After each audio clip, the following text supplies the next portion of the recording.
हमारे कांग्रेस की प्रत्याशी श्रीमती गीता बरवर, जिला कांग्रेस के अध्यक्ष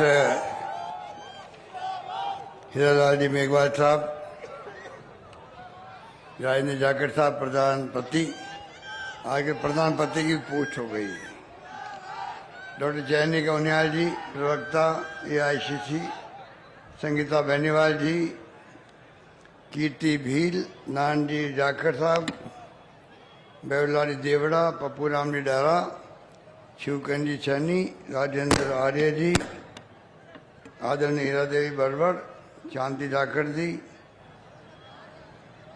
पुखराज दीवराज जी, बंशीलाल देवड़ा, बिमला जलवानिया, जयप्रकाश जी, सोनिया चौधरी जी, प्रधान पिपाल, हनुमान खानका साहब, अशोक चौधरी जी, सम्मानित मंच, उपस्थित बुजुर्गों, भाइयों और बहनों, नौजवान साथियों, मुझे बहुत प्रसन्नता है कि मैं आज गोपालगढ़ की इस पावन धरती पर आज खड़ा हूँ आप सबका आशीर्वाद लेने के लिए।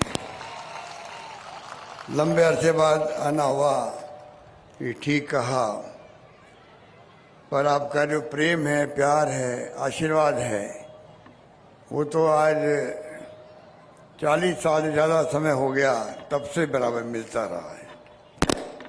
जब मैंने पहला चुनाव लड़ा था लोकसभा का, तब परसा मजना साहब और साथ में खेती राठौड़, राम सिंह जी बिश्नोई, नर्मदा जी बरवर, रामनाथ जी डूडी,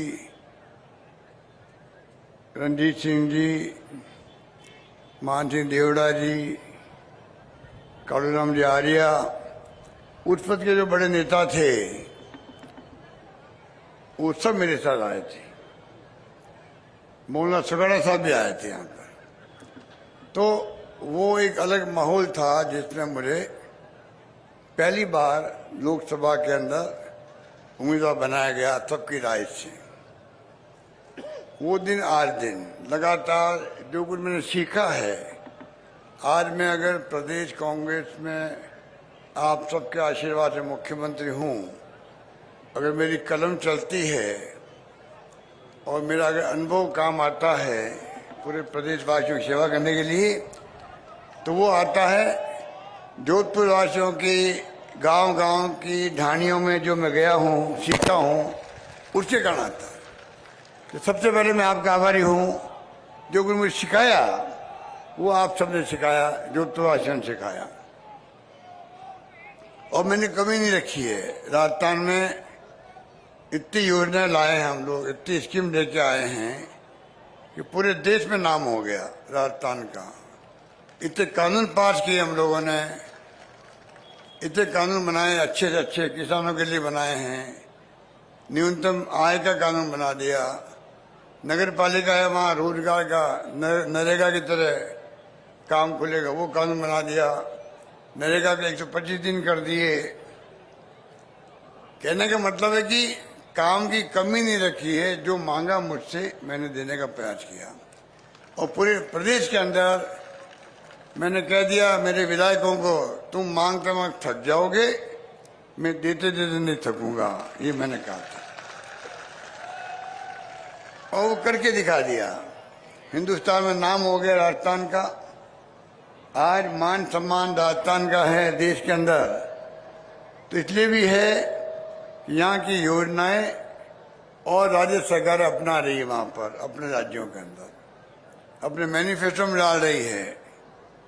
एक से बढ़ के योजनाएं हमारी है, पानी की योजनाएं हो, चाहे बिजली के उत्पादन की बात हो।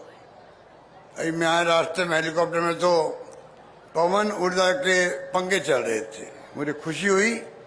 पहली बार मैंने जैसलमेर से शुरुआत करी थी इन पंखों की, 25 साल पहले जब मैं पहली बार मुख्यमंत्री बना था, तब 3 मेगावाट से शुरू करी। आज 4,500 मेगावाट पवन ऊर्जा के पंखे चल रहे हैं राजस्थान के अंदर।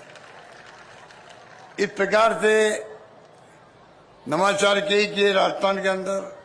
महंगाई राहत शिविर हमने लगाए, महंगाई बहुत भयंकर थी। इसको देख करके महंगाई, राहुल गांधी जी ने 4 मुद्दे दिए थे भारत जोड़ो यात्रा में। महंगाई का था, बेरोजगारी का था, आपस में सभी जाति धर्म के लोग मिलकर रहे प्यार से मोहब्बत से, और साथ में गरीब अमीर के बीच में खाई नहीं बढ़े। चारों मुद्दे इम्पोर्टेंट हैं और मैंने समझाऊं कि उसको लेके हम आगे बढ़ रहे हैं। नौकरियां लगाई हमने 3 लाख नौकरियों के आसपास, करीब 1.25 लाख नौकरी लग चुकी है, बाकी का इंटरव्यू चल रहे हैं, एग्जाम चल रहे हैं। 10 स्कीमें दी मैंने महंगाई राहत शिविरों में। अब 25 लाख का बीमा हिंदुस्तान में कहीं नहीं है। राजस्थान में सिर्फ 25 लाख इलाज आपका फ्री हो रहा है राजस्थान के अंदर। अन्य राज्यों में 5 लाख का है, वो नाम का है, सबके लिए नहीं, वहां पर आम जनता के लिए नहीं है। इस प्रकार से लंपी रोग आएगा गाय के लिए। गाय माता मर गई लंपी रोग में तड़प तड़प करके। सबसे पहले हिंदुस्तान में मैंने घोषणा करी कि 40,000 रुपये देंगे हमें पशुपालक को जी गाय मर गई है, और देखे दे भी दिए हम लोगों ने। आगे बीमा करें 2 पशुओं का, गाय भैंस का। 500 में गैस सिलेंडर दे दिया हम लोगों ने उज्ज्वला योजना वालों को। अब उसको मतलब आगे बढ़ाएंगे, बताऊं मैं अभी आपको। इस प्रकार से जो है दुर्घटना बीमा कर दिया, 100 यूनिट बिजली फ्री कर दी सबके लिए कर दी। 1 करोड़ लोग ऐसे हैं जो 100 यूनिट तक की काम लेते थे, उनके बिल 0 आने लग गए हैं, 0 आने लग गए। किसानों को 2000 यूनिट बिजली फ्री करी। 14 लाख किसान ऐसे राजस्थान में हैं जिनके बिल 0 आते हैं, बिल आता ही नहीं, उनके बिल नहीं आता। इस प्रकार से हमने एक के बाद एक योजना बनाई। महंगाई का बहुत जमाना है, रसोई के अंदर अगर पहुंच जाए सामग्री खाने पीने की, तेल, दालें, शक्कर, अन्नपूर्णा योजना में भिजवा रहे हैं घर घर के अंदर। उसका महिलाओं में बहुत अच्छा सुकून मिला उनको, भाई कुछ मदद मिल रही है सरकार की तरफ से। जितनी हमारी योजनाएं हैं महंगाई की मार से बचाने के लिए बनाई गई है, ये मैं आपको निवेदन करना चाहता हूं। बाकी हीरालाल जी मेघवाल ने बताया अभी आपको, बच्चों के लिए अलग योजनाएं हैं, युवाओं के लिए अलग है, किसानों के लिए अलग से बजट पेश किसी ने किया हिंदुस्तान में तो राजस्थान सरकार ने किया है। अलग बजट पेश होना बहुत बड़ी बात है किसानों के लिए। उसके अंदर 12 मिशन बनाए हम लोगों ने। उसके आधार पर आने वाले जमाने के अंदर किसानों के लिए योजनाएं बनेगी, ये मैं आपको निवेदन करना चाहता हूँ। बहुत कुछ हमने किसानों के कल्याण के लिए अलग बजट बनाया। किसानों को डिग्गी के निर्माण में, फव्वारा खेती में, बूंद बूंद खेती में अलग सुविधाएं दे रहे हैं।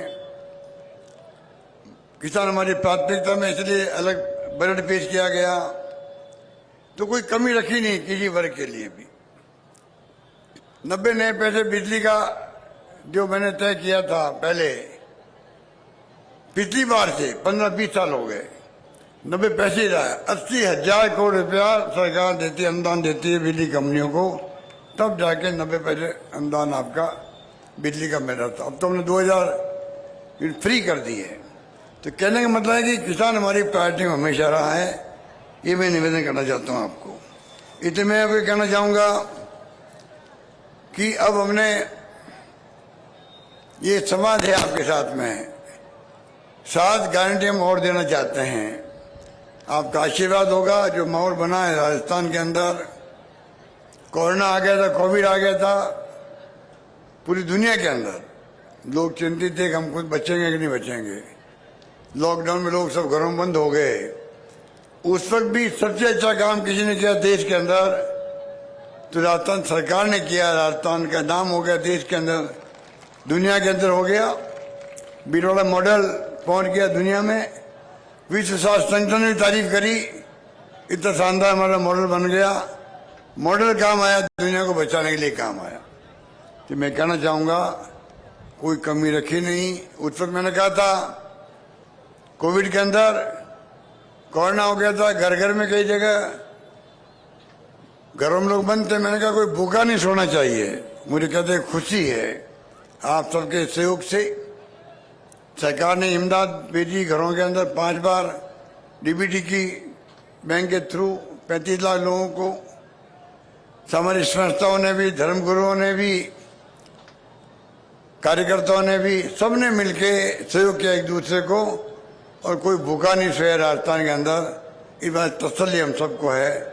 हमें अच्छा लगा कि राजस्थान की हमारी महान परंपरा है, उसके आधार पर सब लोगों ने सहयोग किया और वो तकलीफ का वक्त भी गुजर गया। ये मैं कहना चाहता हूँ आपको।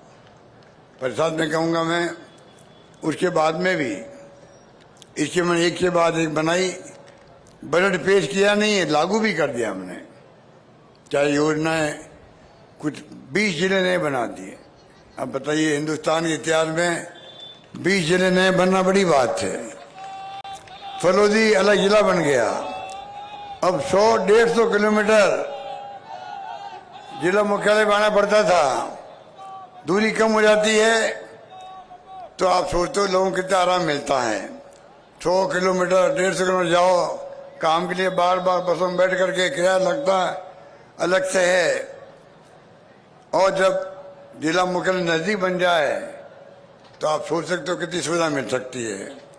जो मांगा नगर पालिका बनाई, तहसील बनाई, उप तहसील बनाई, एसडीओ ऑफिस बनाया, डिस्ट्रिक्ट एडिशनल डिस्ट्रिक्ट जज के कोड बना दिए, ईडीएम कोड बना दिए।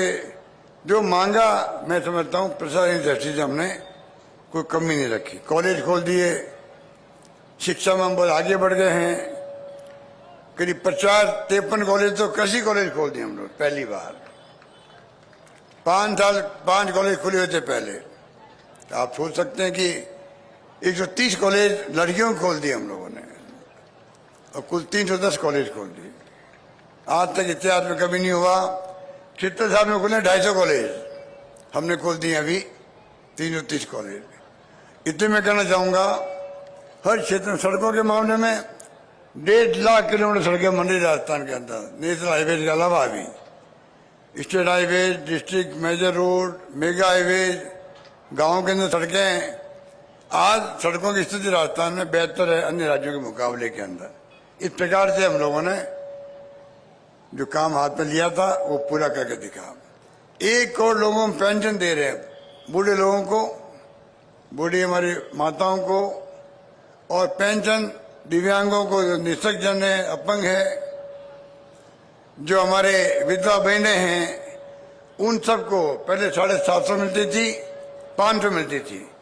अब मैंने 1000 रुपये कर दी मिनिमम पेंशन, सबकी 1000 कर दी पेंशन और सब परिवार खुश है।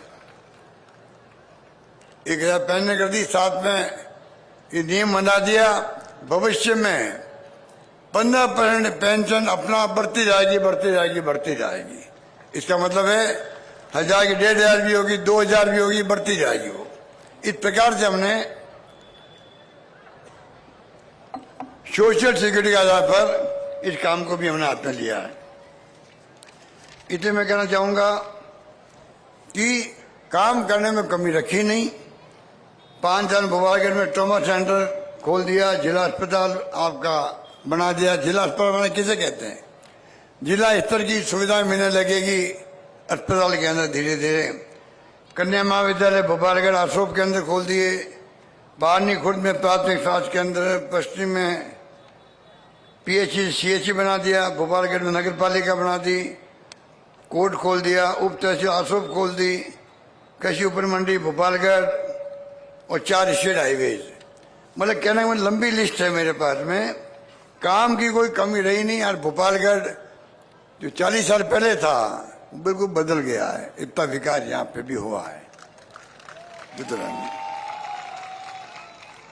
महिलाओं को हम लोग मोबाइल फोन दे रहे हैं। अब आप बताइए 1 करोड़ 35 लाख महिलाओं को, 40 लाख तक लगभग हम दे चुके हैं महिलाओं को स्मार्टफोन। 3 साल की इंटरनेट सेवाएं फ्री होगी उसके अंदर।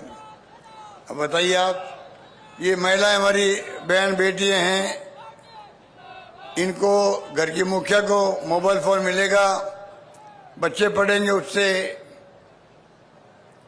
और वुमेन एम्पावरमेंट भी होगा, महिला सशक्तिकरण भी होगा। आज हर हाथ में मोबाइल फोन है। गांव के अंदर जाओ, किसी बस्ती में जाओ, मोबाइल फोन हर एक के पास में।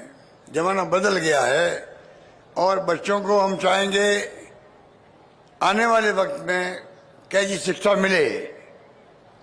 शिक्षा है तो सब कुछ है, बिना शिक्षा के जीवन में अंधेरा है। मैं बहुत पहले से कहता आया हूँ, पानी बचाओ, बिजली बचाओ, सबको पढ़ाओ, वृक्ष लगाओ। मैंने बहुत पहले नारा दिया था ये।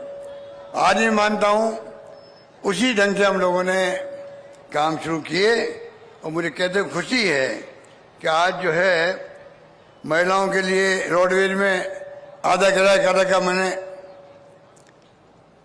और अगर मंथली पास लेगी 90% तक फ्री है उनके जाने का, 10% में जाएगी वो महिला। कोई जमाने में मैंने ग्रामीण बस सेवा शुरू करी थी, आपको याद होगा, नई बसें लगाई थी। बदी जाकर जी तो जानते इन बातों को। वो सरकार बदली, स्कीम बंद कर दी। ग्रामीण बस सेवा इतनी अच्छी थी, वो इतनी अच्छी थी, पर सरकार बदलने के नुकसान होते हैं। रिफाइनरी बंद कर दी हमारी पचपदरा की, कई नुकसान किए उस वक्त में सरकार बदलने पर। हम कोई योजना उनकी बंद नहीं करते, सरकार हमारी आती तब। एक योजना 13 ERCP की, पूरी राजस्थान की, 13 जिले की, पीने के पानी की, हम उनका आगे बढ़ा रहे, बंद नहीं कर रहे। वो लोग नकारात्मक सोच सकते हैं, बंद कर देते हैं हमारी स्कीमों को।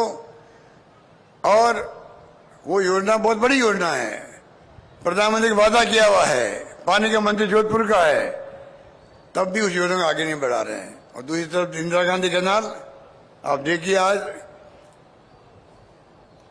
अगर पंडित नेहरू के जमाने में ये सपना नहीं देखते, गोविंद पंत नहीं आते, इंदिरा गांधी कैनाल लाखों किसानों को भला हो गया, सिंचाई हो रही है, पीने का पानी मिल रहा है पश्चिमी राजस्थान के अंदर, शेखावटी के अंदर, ये ताराम होता है। ERCP लागू होगी तो 2 लाख हेक्टेयर में पानी सिंचाई होगी वहां किसानों के लिए, पीने का पानी मिलेगा, तरस है पानी के लिए वहां पर लोग। कहने का मतलब है कि हमारी गवर्नमेंट की सोच में उनकी सोच में रात दिन का फर्क है। इसलिए मैं आपका आह्वान करना चाहूंगा, कृपा करके आप, अब जो हमने 7 गारंटी दी है अभी, वो मैं बताना चाहता हूँ आपको, क्योंकि ये इतनी इम्पोर्टेंट गारंटी हैं जिससे कि आने वाले वक्त में आप सोच सकते हैं कि सरकार की सोच क्या है। एक तो महिलाओं के लिए गारंटी दी गई है, महिलाओं के लिए, कि गृह लक्ष्मी योजना, जिसमें आप सोचिएगा 10,000 रुपये प्रत्येक परिवार की महिला मुखिया को मिलेगा, प्रतिवर्ष मिलेगा। एक योजना होती है, हमें ये गारंटी हम दे रहे हैं इनको। दूसरी गारंटी है 500 में गैस सिलेंडर जो भी मिल रहा है, उज्ज्वला योजना वालों को मिल रहा है खाली। अब दायरा बढ़ा के 1,05,00,000 परिवारों को जो राशन की दुकानों में राशन लेते हैं खाद्य सामग्री के अंतर्गत, उन सबको 500 में गैस सिलेंडर मिलेगा। दूसरी गारंटी हम दे रहे हैं।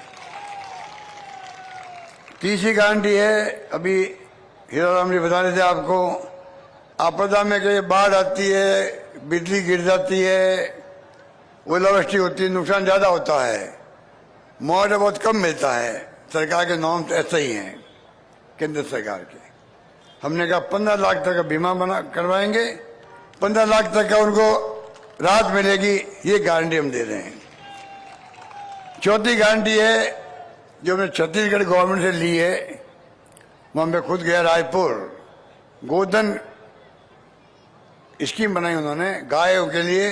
वहाँ गाय ज़्यादा है, हमारे यहाँ भैंसे भी है, गाय भी है। वहाँ पे कोई गाय सड़कों में नहीं चलती। अब बाड़े बना दिए बड़े बड़े, बाड़ों के अंदर गायों को रखते हैं, चारा आराम से मिलता है उनको, पीने का पानी मिलता है। और गोबर इकट्ठा जो होता है, वो गोबर सरकार खरीदती है, और गोबर से खाद बनता है, गोबर से बायोमास बनता है, गैस बनती है, वो काम आती है। गौमूत्र के जो दवाएं बनाते हैं, उससे एक तो सफाई रहती है मोहल्लों के अंदर, गलियों में, दुर्घटना नहीं होती है, कई दुर्घटना में गाय मर जाती है, एक्सीडेंट में आदमी मर जाता कई बार, आवारा पशु के रूप में घूमते रहते पशु। ये समस्या का समाधान करने के लिए बड़ी स्कीम बनाई। हमने भी कहा कि राजस्थान में सरकार आएगी तो तमाम गोबर जो होगा घरों के अंदर या बाड़ों के अंदर सरकार खरीदेगी, पूरी खाद बनाएगी, वो खाद काम आएगा, किसानों के खेतों में काम आएगा। इस प्रकार से हमने योजना बनाई है। 2 योजना छात्रों के लिए है। एक तो इंग्लिश स्कूल खोल रहे हैं हम लोग, अभी हमने करीब 3000 स्कूल खोले इंग्लिश, और 6 लाख बच्चे पढ़ रहे हैं उसके अंदर। प्राइवेट स्कूल में 1,50,000 फीस होती है, बहुत फीस ज़्यादा होती है, बच्चे पढ़ नहीं लिख सकते। हम लोगों ने प्रयास किया, नया प्रयोग किया। आज मुझे खुशी है, गांव वालों में समझ गए कि वास्तव में इंग्लिश का महत्व है जिंदगी के अंदर, बच्चों के भविष्य के लिए। मैं कई बार कहता हूँ, बचपन में जब मैं पढ़ता था तो मैं खुद भी इंग्लिश के खिलाफ था। इंग्लिश क्या काम आएगी? आज जब कंप्यूटर आ गए हैं, इंटरनेट की सेवाएं हो गई, गूगल की सेवाएं हो गई, मोबाइल फोन आ गए, दुनिया की जानकारी रखते हैं हम लोग, उसमें इंग्लिश अगर पढ़ते हैं तो आगे बढ़ने में काम आएगी बच्चों के। तो हमने स्कूलें खोली, हमारे गोविंद होताचार्य शिक्षा मंत्री थे तब शुरू हुई थी स्कीम। ये बहुत ही पॉपुलर हुई है।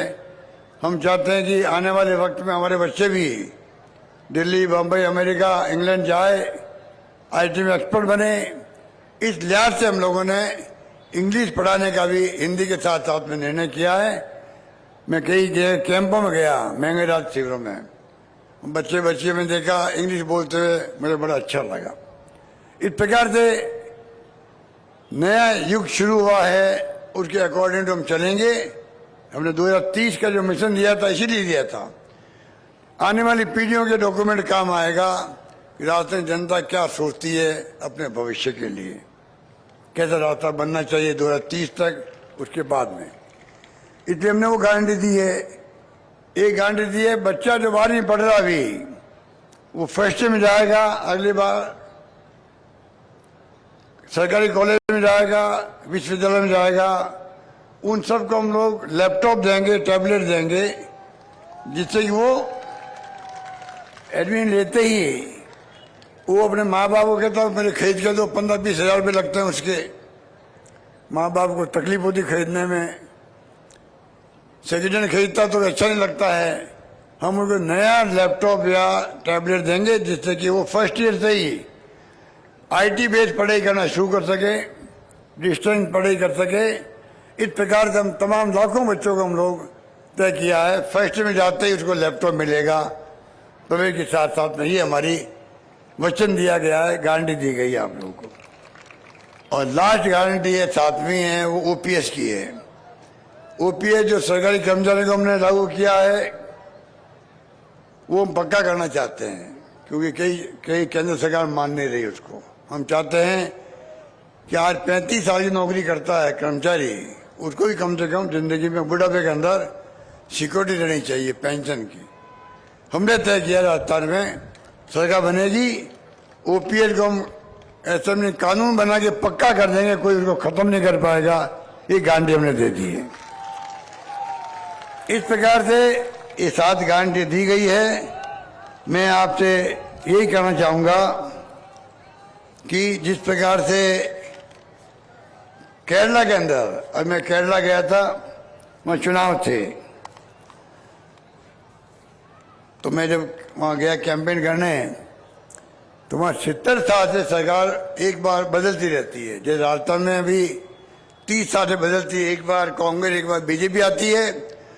उसी प्रकार से वहाँ पर एक बार कम्युनिस्ट आती है, वहाँ बीजेपी को जानता ही नहीं है केरला के अंदर। ये कांग्रेस एक बार सीपीएम आती है, कम्युनिस्ट पार्टी आती है।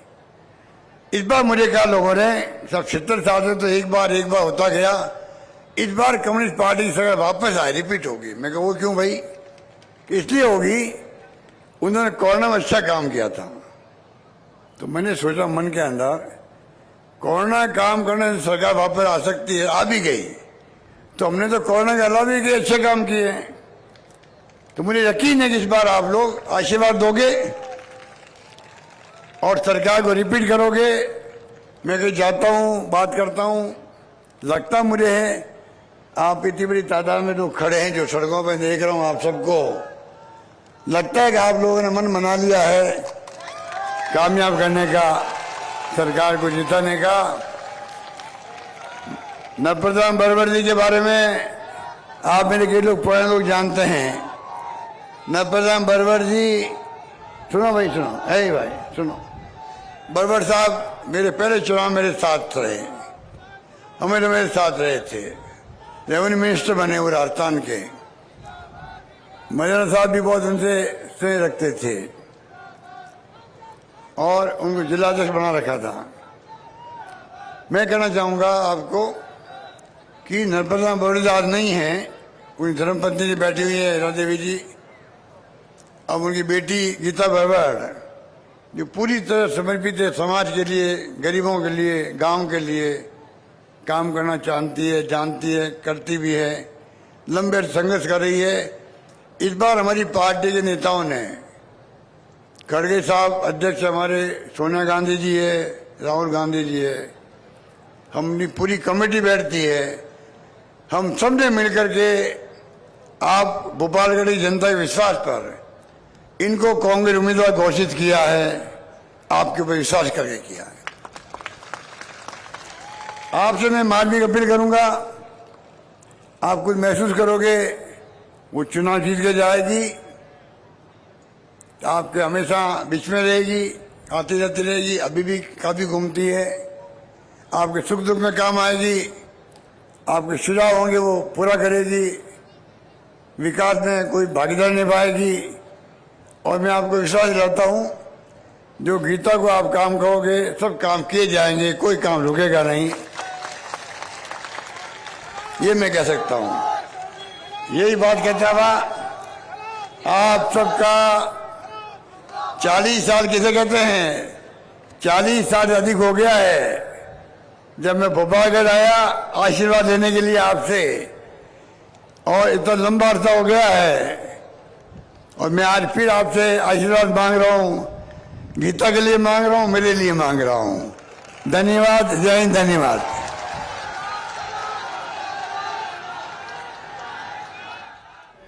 तो भोपालगढ़ से सीएम अशोक गहलोत को आप सुन रहे थे।